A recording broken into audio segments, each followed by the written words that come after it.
Suaminya yang bernama Alexander Pinedo Baron itu adalah seorang laki-laki yang sangat cemburuan dan juga cukup kasar. Sejak mereka hidup bersama gitu ya, sejak mereka menikah, bahkan suaminya ini sudah beberapa kali melakukan Yo geng, tekan tombol subscribe geng. Hey yo, what's good? Welcome back to Kamar Jerry.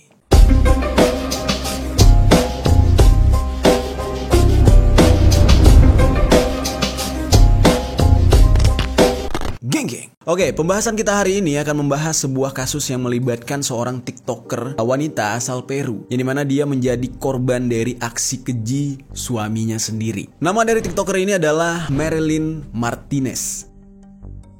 Koreksi gue kalau gue salah dalam menyebutkan namanya ya geng. Marilyn Martinez ini memiliki 500.000 followers di TikToknya. Dan kabarnya karena dia terkenal di TikTok dan sering digoda oleh cowok-cowok gitu ya. Ya walaupun godaannya cuma lewat keyboard, lewat ketikan gitu. Disitulah suaminya merasa sangat cemburu. Dan Marilyn Martinez ini akhirnya diwafatkan oleh sang suami dengan sangat kejam. Kisah tragis dari Marilyn Martinez ini sampai viral ke seluruh dunia, bahkan di Indonesia pun ini lagi ramai sekali diperbincangkan. Bagaimana nih cerita selengkapnya tentang Marilyn Martinez ini? Langsung aja kita bahas di Permisi, peristiwa misteri dari berbagai sisi.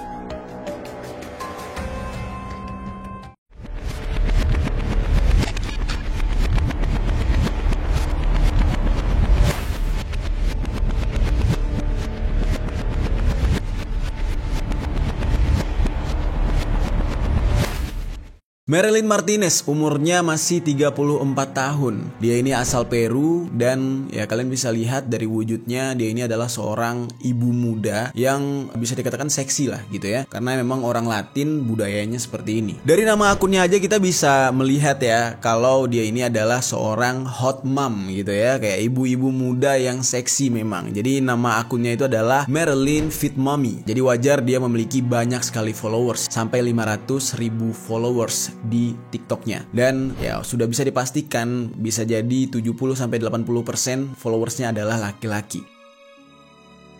Marilyn ini sudah berkeluarga. Dia memiliki suami yang bernama Alexander Pinedo Baron. Umurnya 45 tahun. Ya jadi jauh lebih tua ya, sekitar 11 tahunan gitu ya dari umur Marilyn. Dari pernikahannya ini mereka memiliki satu orang putra yang berumur 9 tahun. Nah dari rumornya ada yang bilang anak mereka sudah 2, tapi yang gue lihat di media sosialnya yang selalu ditampilkan itu baru ada 1, yaitu anak laki-laki. Mereka ini sudah menikah selama 10 tahun dan mereka tinggal di sebuah apartemen yang berada di gedung multifamily di sebuah distrik yang bernama San Borja, atau mungkin dalam bahasa Latinnya San Borja gitu ya. Mereka ini bertemu dan akhirnya menikah itu di saat usia dari Marilyn ini masih sangat muda, tapi ya sudah cukup dewasa lah. Umurnya di saat itu 17 tahun, sementara suaminya berumur 30 tahun. Alexander Pinedo Baron ini menjabat sebagai anggota dari Serenazgo Kota Madia San Borja. Koreksi kalau gue salah dalam membaca ya geng. Nah, menurut informasi nih ya, Serenazgo bertugas mengawasi jalanan itu pada malam hari dan biasanya mereka yang bertanggung jawab mengatur penerangan di ruang publik. Dan biasanya mereka ini kayak apa ya, kayak petugas keamanan pada malam hari yang bertugas mengamankan penerangan jalan, terus juga buka tutup pintu sebuah daerah gitu ya, kurang lebih kayak gitulah. Ya dengan kata simpelnya mungkin security lah gitu ya. Marilyn Martinez ini memang cukup aktif di TikTok geng. Kalau kalian perhatikan banyak sekali momen-momen yang dia bagikan di TikTok. Dan tidak melulu dia membagikan video-video joget-joget doang. Nah terkadang dia juga membagikan video motivasi kepada orang-orang untuk memiliki badan yang bagus seperti dia. Dia sempat membagikan video yang memperlihatkan bagaimana dia di masa lalu dengan video dia saat ini gitu ya. Yang mana dia sebagai seorang ibu dengan satu anak itu tetap memiliki badan yang proporsional.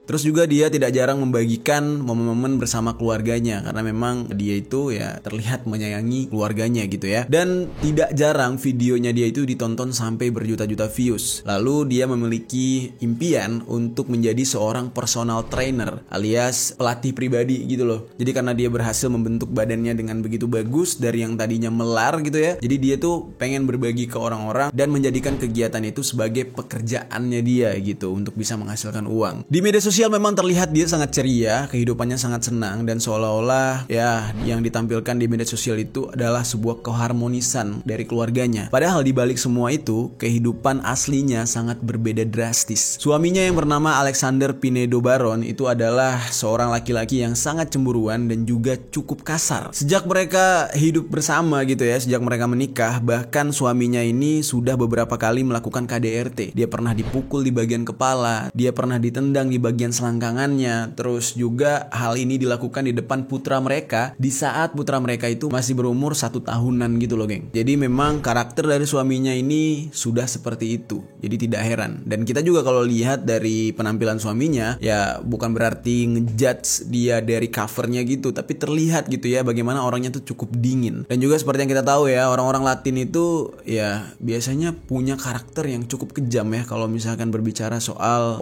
mewafatkan gitu kan. Ya kayak gangster-gangsternya, kayak kartel-kartelnya gitu ya. Itu kan gak segan-segan untuk mencincang-cincang gitu ya. Nah lalu walaupun sudah mendapatkan perlakuan kasar dari suaminya, dia tetap bertahan dengan suaminya itu dan berusaha untuk menyembunyikan kesedihannya dengan cara menampilkan ke media sosial tentang keharmonisan keluarga mereka. Lalu Marilyn Martinez ini mengupload video terakhirnya pada tanggal 15 Januari tahun 2023. Video itu dia posting dengan judul kayak gini nih. Nih kalian bisa baca, nih gue bacain ya kalau gue salah dalam membaca ya. Jadi tulisannya itu A mi este mensaje de Miley Cyrus, yang artinya saya menyukai pesan ini dari Miley Cyrus. Lagu latarnya itu adalah lagu dari Miley Cyrus yang judulnya Flowers.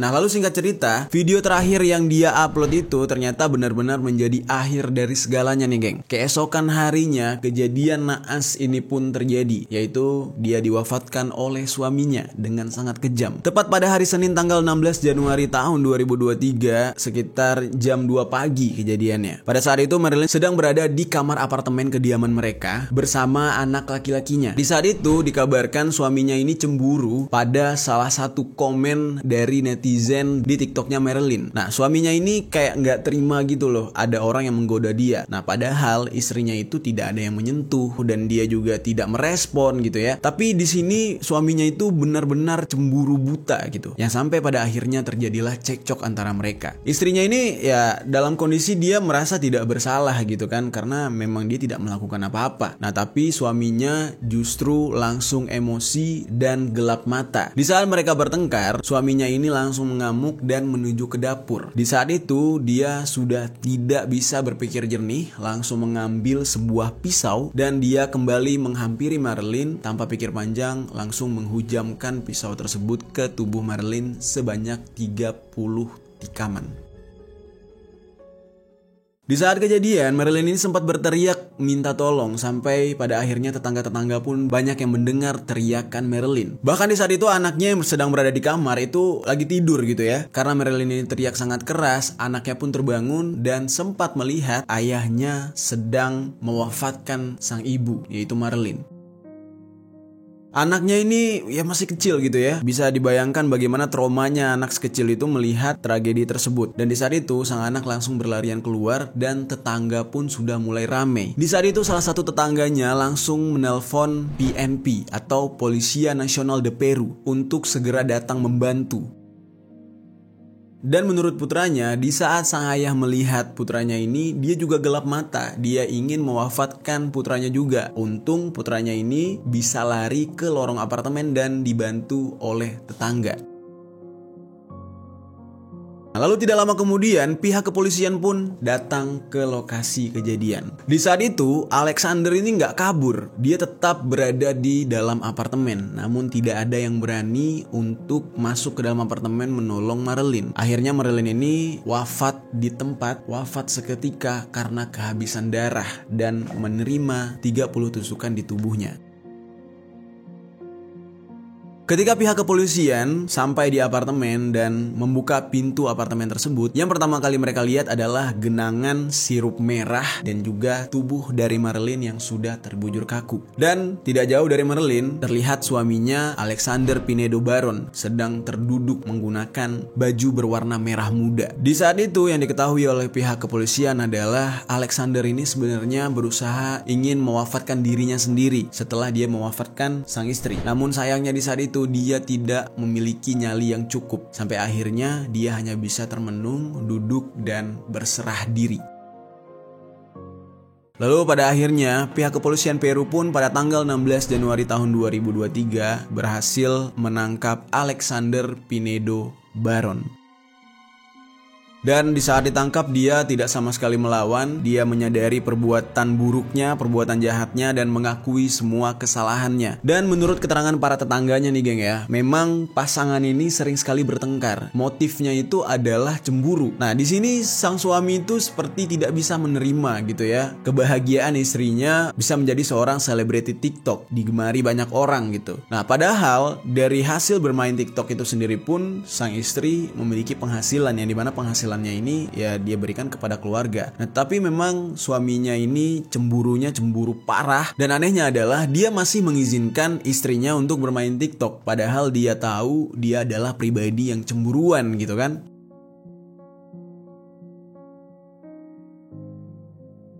Lalu sang anak juga mengatakan kalau memang benar ayahnya ini sering sekali cemburu lalu memukul ibunya. Ya perkaranya sama gara-gara komentar di TikTok. Yang padahal sang istri itu juga tidak menggubris gitu. Dia tidak membalas komentar orang, chat orang gitu. Dia hanya fokus untuk bermain TikTok saja gitu kan. Untuk saat ini anak mereka itu dirawat oleh neneknya dalam kondisi anaknya ini benar-benar trauma. Dia itu terlihat murung, ketakutan, dan selalu menangisi ibunya geng.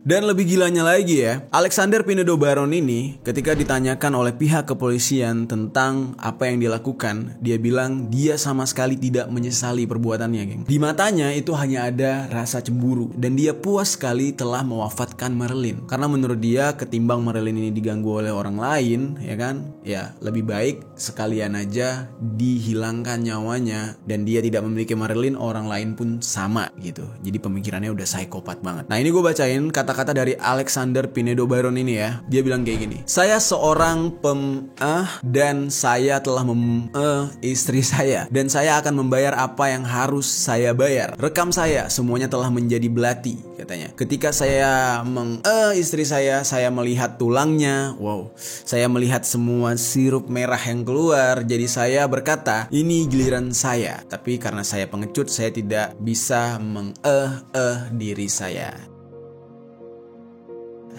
Sorry geng, gue sensor ya karena dapat teguran kalau ngucapin kata itu. Jadi intinya di sini dia mengakui, ya kan, dia sangat senang karena bisa melihat tulang istrinya dan juga sirup istrinya yang bertumpahan gitu ya. Dan dia itu tadinya mau ngekat diri sendiri juga, tapi sayangnya dia bilang dia pengecut dan dia tidak berani melakukan itu. Dan untuk saat ini #JusticeForMarilyn itu sangat-sangat viral. Banyak orang yang bersimpati dan meminta keadilan untuk Marilyn ini. Dan ya untuk saat ini sang suami Alexander sedang menunggu nasibnya di hari persidangan nanti. Nanti kita lihat aja akhirnya kayak gimana gitu ya. Apakah ya hukumannya itu hukuman seumur hidup atau justru hukuman cut gitu ya, selesai hidupnya. Nanti kita akan update geng karena cerita ini baru saja terjadi dan informasinya baru sebatas itu. Oke, sekarang gue bakal ngebahas kejadian lain ya yang ada di Peru. Yang dimana nanti di sini kalian bisa melihat perspektif yang sangat-sangat berbeda dari mindset orang-orang di sana gitu ya. Karena memang orang Latin ini terkenal tuh kejam-kejam banget. Kayak kalian pernah lihat ya, kartel Brazil nyincang orang, terus juga Meksiko, terus juga kartel Kolombia gitu ya. Apa sih yang membuat orang-orang ini tuh berani sekali gitu dan cukup kejam gitu ya melakukan hal-hal kayak gini? Oke geng, kemarin ada salah teknis sedikit gitu ya. Ada error dan gue terpaksa harus syuting di hari yang berbeda. Dan ya looknya udah beda nih, bajunya udah beda, rambutnya udah beda. Sekarang kita bakal ngebahas kasus lain nih geng ya. Ini kasus tentang Marleni namanya. Ini terjadi pada tanggal 16 Juli tahun 2020. Seorang perempuan yang bernama Marleni. Dia ini memiliki seorang kakak yang bernama Cynthia Estrada Bolivar. Nah, Marleni ini sebenarnya bekerja untuk kegiatan sosial, yaitu dia bekerja di dapur umum dan memasak bagi warga miskin yang ada di Peru. Nah, Marleni ini sendiri berumur 29 tahun dan status dia adalah seorang janda yang memiliki 2 anak.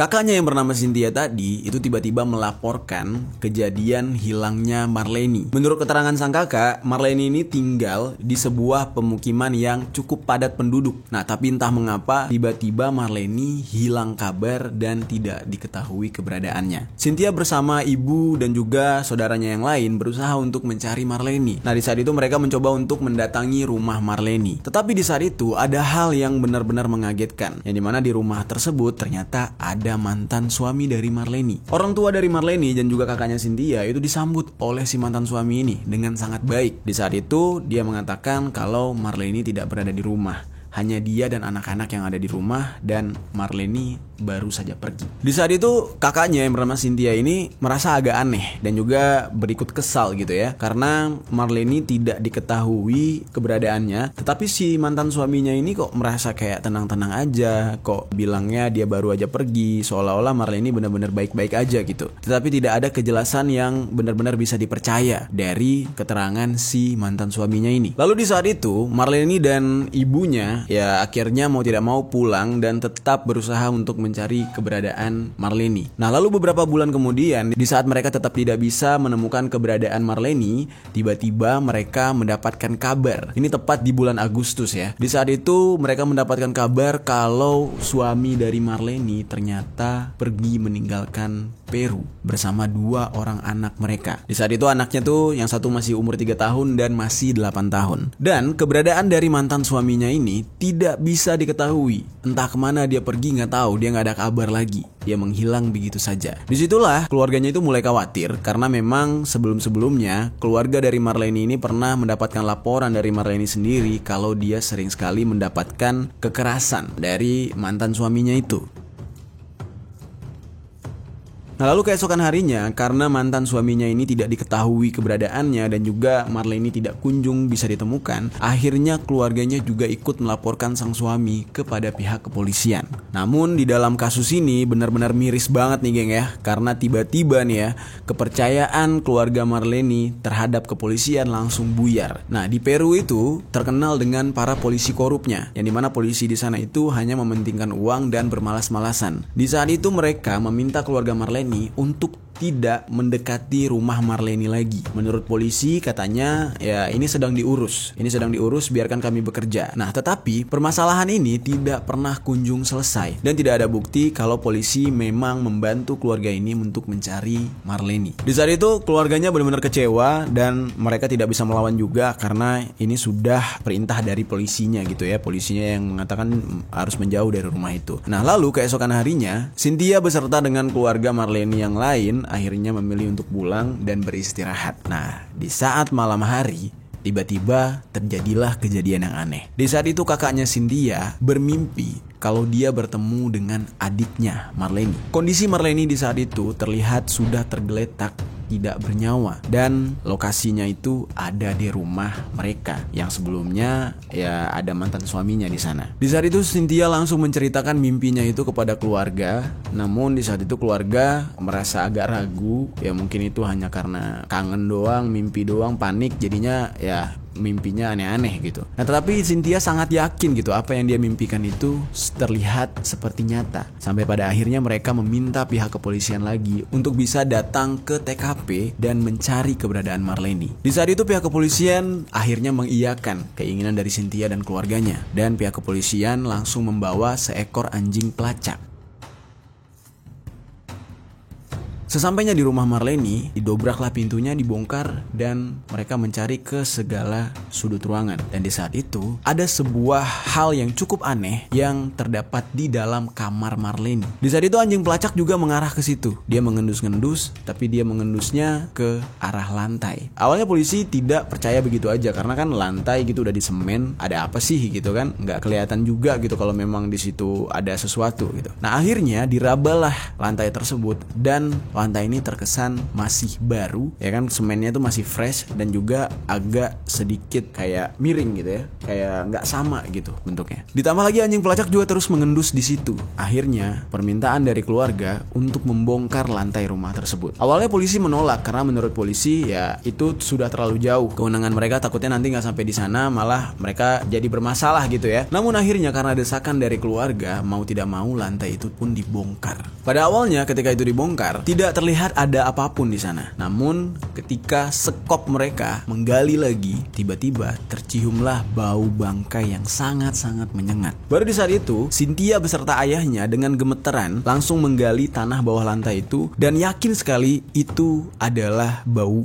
mayat. Namun pihak kepolisian langsung meminta sekop tersebut dan melanjutkan penggalian dan meminta keluarga ini untuk menjauh dari lubang itu. Ya takutnya nanti terjadi apa-apa gitu. Di saat polisi sudah mulai mengambil alih, disitulah baru terlihat ada sesosok mayat yang mana mayat itu adalah Marleni yang sudah terkubur di dalam tanah dengan kedalaman 1,5 meter. Dan disitulah semua keluarga histeris. Keluarga dari Marleni itu berteriak-teriak menyalahkan pihak kepolisian karena menurut dari keluarga Marleni, terutama kakaknya Cynthia, ini semua sebenarnya tidak harus selama ini kalau saja pihak kepolisian bisa bergerak cepat. Dan di saat itu pihak kepolisian pun sangat menyesali kejadian ini dan mereka langsung bergegas untuk menindak serta mencari keberadaan dari mantan suaminya itu. Namun apa boleh buat, mantan suaminya sudah keluar dari Peru dan tidak pernah diketahui keberadaannya. Dan di saat itu akhir tragis dari kejadian ini benar-benar memilukan, geng. Karena ya dia tidak bisa mendapatkan keadilan, mantan suaminya atau si pembunuhnya malah hilang dan keluarganya sangat menyesali dan kesal terhadap kinerja polisi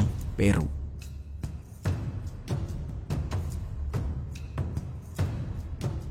Berbicara tentang Peru ya, negara yang satu ini memang sering sekali dilaporkan adanya orang hilang. Baik itu orang yang mengalami kekerasan maupun orang hilang ya karena melarikan diri. Setiap tahunnya ada ribuan orang yang menghilang dari negara tersebut. Ini pada periode Januari sampai September tahun 2020 aja tuh ya. Ada 13.070 laporan orang hilang yang telah diajukan. Gila gak tuh? Dan menurut angka resmi dari kepolisian, lebih dari setengah orang hilang ini itu adalah anak-anak di bawah umur. Nah, kalau misalkan kita berbicara tentang orang hilang terus umurnya masih anak-anak gitu ya, udah pasti ini merupakan sindikat jaringan human trafficking atau penjualan manusia. Bisa dia diambil organnya atau mereka diperbudak gitu ya untuk dijadikan pekerja seks komersial dan lain-lain. Terus juga di tahun 2020 ada 75 kasus femicide yang terjadi di Peru. Nah, femicide ini adalah istilah untuk penghilangan nyawa perempuan yang berhubungan dengan identitas gender mereka. Femicide ini adalah puncak dari kekerasan terhadap perempuan yang biasanya memang berujung pada pengambilan nyawa. Dan dari banyaknya kasus femicide itu jarang sekali ada yang melaporkan, jarang sekali terungkap kasusnya karena biasanya orang-orang terdekat tuh sudah ikhlas dan menganggap ya gak ada gunanya untuk melaporkan gitu. Terus ada seorang perwakilan dari hak perempuan di kantor ombudsman yang bernama Eliana Revolar Ananos. Dia ini mengatakan kalau sebagian besar anak perempuan yang ada di Peru itu hilang melarikan diri gara-gara mereka mengalami pemerkosaan, terus juga kekerasan dan pelecehan seksual. Sementara kalau perempuan dewasa yang ada di Peru itu kebanyakan dilaporkan menghilang karena adanya kekerasan dalam rumah tangga dan biasanya itu berakhir karena diwafatkan.